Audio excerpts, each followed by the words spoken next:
wrap up my calling, because I wasn't planning to do this course at all. David was planning to do this course.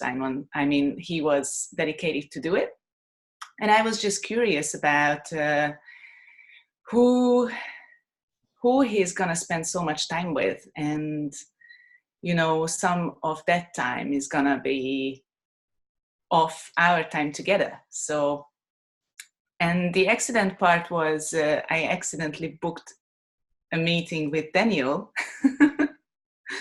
which I explained to him why I want to cancel, because I don't want to do the training. So let's just cancel it and leave it open for other people who might do the training, But we decided on having a chat, and during that 1 hour, it just became clear that I want to do this, and I actually have several reasons to do this. And besides all those reasons, there was my intuition telling that, wait a second, there's no such things as accidents. And obviously at that point of my life, as I shared during many videos with you, that I had battling with depression and anxiety, and just living my life in such a low vibrational level, comparing to how I even then knew myself I can be, or I could be, that there was such a level of dissatisfaction towards myself, and I was really angry with myself that was my performance of life, and obviously I didn't want to stay like that. And even though I was aware of some tools and some things I could support myself with, and by that time I took some big leaps, big steps, and reached out for support and help, which I didn't really do before, because I thought that I don't deserve that, and I can't afford, and all those things, why I'm not good enough to get my life back together, especially if it requires someone else's input as well. So I'm not saying that I was giving up on myself, because I wasn't, but I knew, I was totally aware of that I'm far away of my even then potential, and I could just guess by having my intuition strengthened in the last few years, and my insights surfacing in accommodating situations, that I have a huge potential, which was always triggering and kept me curious and gave me inspiration and excitement. So I had that desire to evolve, and there was no better moment than now, and it's so true. So just being aware of what was energetically present during that 1 hour's meeting, I just knew that it's a yes. I need to do this for myself. So when I filled out that questionnaire, Daniel, that it took me two days, because I knew that I needed to dig deep, because it was such a big taking on. And the 3 goals I outlined at the beginning, I think it was maybe the second question or the third question. The first one was getting in connection with my empowered, wise, calm, and present being. And the second was getting my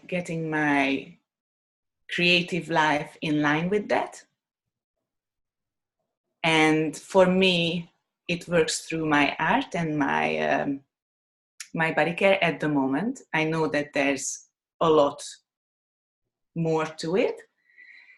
And through this whole process, I understood why it is my art and my body care, not just because all my energy is being poured into what I create, and what I create carries that energy to those people who then can perceive and take in that vibration in different levels.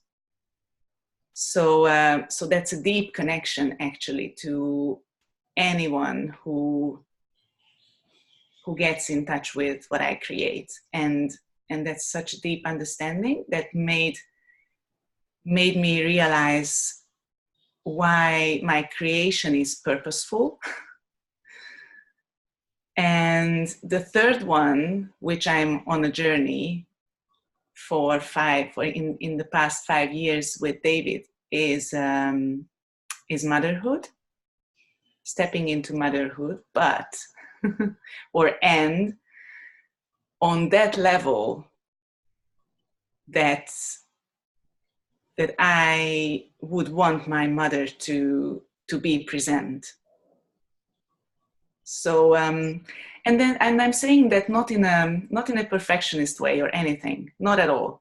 I'm just looking at it as seeing my potential, as being able to be that foundation and support.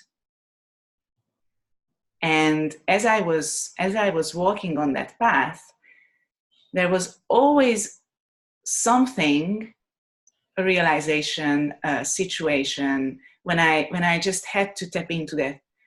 Okay, oh my God, I understand why. I understand why not. Why not yet? Because I don't want this to be present in our life together. And not in the sense of, that this is bad or whatever, but in the sense of, I know that I can transform it and offer better. So that gave me a lot of clarity to just boil my visions down to those 3 areas, starting with myself.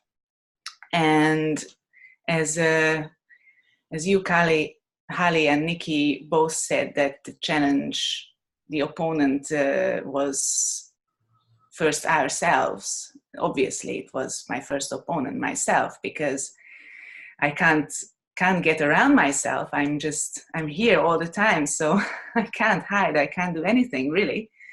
And my tendency of just giving up, in the sense of just getting tired and just getting worn and just stop doing things, in that sense of giving up, not in the sense of I won't be able to ever, but just parking things. That just stretched my whole life in a way that I had to realize that if I keep living my life in this sort of rhythm, it will mean that I either will need to live for, 250 years in this life to get to where I need to get to in this life, or I will never get to where I need to get to. It's just simple as that. And closely relating to that, the outward opponent is time, in that sense as well. So I am learning into how to transform my relationship to time, and how to tap into completely different time zones in the present moment. So it is happening, and I can see now that there are so many ways to master it, which I'm really inspired about. So yeah, the transformation started with deciding to show up fully to myself to start with. So that whole shame and vulnerability and everything what Brene talks about was so it was such a big punch in my face. Totally, it was just like it was a knockout. I was just lying on the floor and just like, hell. Honestly, like, okay, I need to face with what is, and at the same time honoring what I knew that was worth to honor, because that was already a quality I was really happy about. I was nurturing it. I saw the impact, the potential, and everything. So a knockout, not in the sense of that, okay, nothing makes sense and I have to start the whole thing from zero, but in the sense of I really need to excavate these things from down there and do something with them, transform it as nature does with everything. There's no such thing as waste. So the gift is, coming back to that word again, the delight of my being. And realizing that it's a play, that everything is a play. And in the sense of that, not that it's, childish, but in the sense of it's joyful, and it's interesting, and it's curious. It makes me feel curious, and it makes me feel keen. For a while, that was one of David's saying, "I'm more curious than keen." For a while, that applied, and now I feel that I'm curious and keen. And with that playfulness, a lot of confidence came, and that's a tool for me to be able to pass on what wants to be channeled. And through that, not only my connection with myself changed, but my connection with everyone, really, starting from a complete stranger to all the way to myself. And the spectrum is really colorful, changed, because I just see the profound impact of me being me in my life, in other people's lives, without expecting anything, without looking at it as an exchange or a trade or whatever, because it just happens naturally. And that's partly why I feel that abundant, because it is an exchange, but I don't trade. And the next gift, what I feel is deeply connected with my process through my motherhood journey, because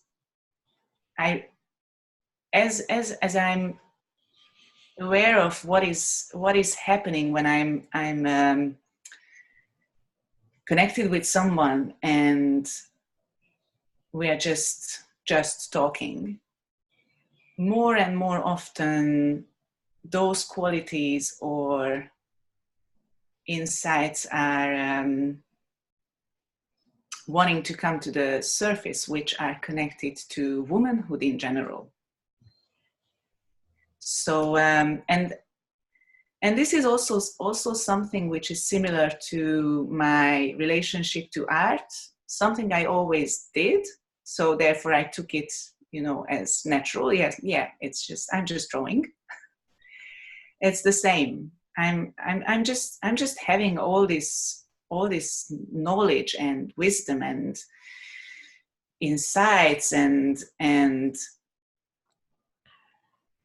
what else, you name it, with connected to my femininity,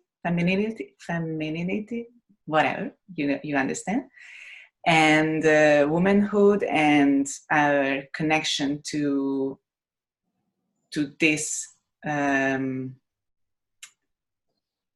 this energetic presence as being a woman. So there must, I know, not there must be, I know that something's coming forward in that realm.